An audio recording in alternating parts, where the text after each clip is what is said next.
What is going on, guys? My name is Kevin, and in today's video we are going to be reviewing the Samsung Galaxy Watch Active 2. This is the successor to the original Watch Active I reviewed in April. This one isn't as shockingly affordable, but it's got a lot going for it. So we're going to talk about all the important features, what it has to offer, and what my experience has been like using it, and I'll answer all of your important questions. So I've had the Watch Active 2 for almost 2 weeks now, and in that time, it's been the only smartwatch and fitness band I've used, and for good reason. So first and foremost, let's talk about that display. The 40mm version I have here has a 1.2-inch display, and it's Super AMOLED always on screen at a resolution of 360 by 360. The display is surrounded by yet again a larger bezel than I would have preferred, but on the plus side, it being AMOLED does make the screen and bezel seamless on a minimal dark watch face. There's a ring inside the display bezel that acts similarly to the original interface of a physical rotating bezel, but instead done through software. I much prefer navigating and gesturing around Tizen OS's menus with this software ring. Around the back, we have a shiny new design for arrangement of the heart rate sensor and the pressure vent. If you're wondering what that vent is for, well, the Active 2 is IP68 rated for water resistance and submersion, under 1.5 meters for 30 minutes. That means you can actually go for a swim with the watch, and its multitude of sensors do automatically pick up and detect swimming. That means you can later on see how long you were in the pool for. By the way, if 40mm is actually too small of a watch size for you, they do have a 44mm, the only real difference being a 0.2-inch, slightly larger display.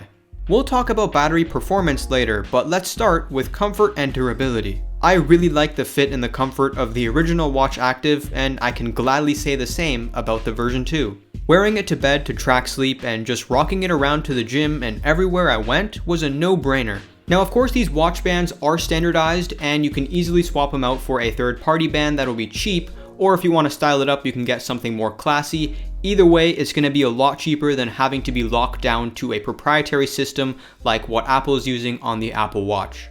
The stock rubber strap that comes with it is also brilliantly unobtrusive. Personally, I always use the charger that came in the box. That was really the only accessory that came with it. The additions could have been better, maybe a second band, but aside from the charging cable, there is a quick start guide. No complaints about the box itself, it's good to see minimal waste packaging. My unit of the Active 2 is made from aluminum. There is a stainless steel model, but I opted for aluminum because I like the sporty look of anodized aluminum. Now, as for durability, I gotta say it's far too early to put a definitive verdict on that, but I will keep you updated. My first generation Active Watch had a lot of wear and tear on the band, which resulted in me buying a new band after 3 months. And while this definitely will be the case on this one too, I'm optimistic about the watch body itself and that Gorilla Glass will fare well. For a long-term update, make sure you're subscribed because I'm going to be uploading a 1 month later review with much more detail and you won't want to miss that.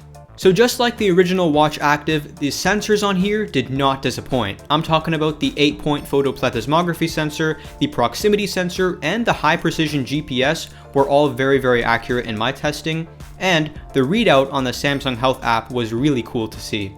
Sleep tracking is something I'm going to report in the future, but as of now, I can say I've learned a lot about my polyphasic sleep pattern and how it's actually not as effective as I once thought it was. That is to say, sleeping shorter hours during the night and taking more naps more often actually took a massive toll on my REM sleep and my deep sleep, something that the Watch Active 2 actually opened my eyes to. I've had some harsh words for Samsung in the past around the Watch Active's release when the blood pressure monitoring app didn't even work. This time around, the ECG monitor still troubles me because the readout inside the app is not working, but this too will be revisited. On the bright side, Samsung has listened to the critiques about the predecessor and accompanied that haptic vibration motor and onboard microphone with a loudspeaker. Now we can not only take voice memos, but play back audio from the watch when necessary.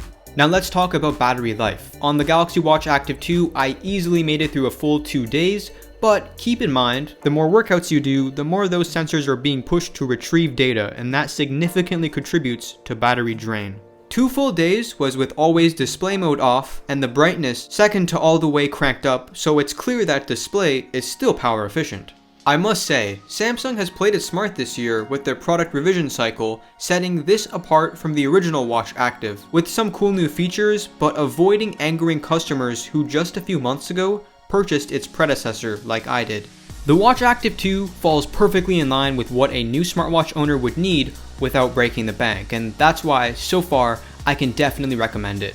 Guys, if there's a watch that you want to see a video on, or if there's a watch that's just piqued your interest, let me know in the comments. But that's it for this video. I hope you guys have enjoyed, and I will talk to you in the next video.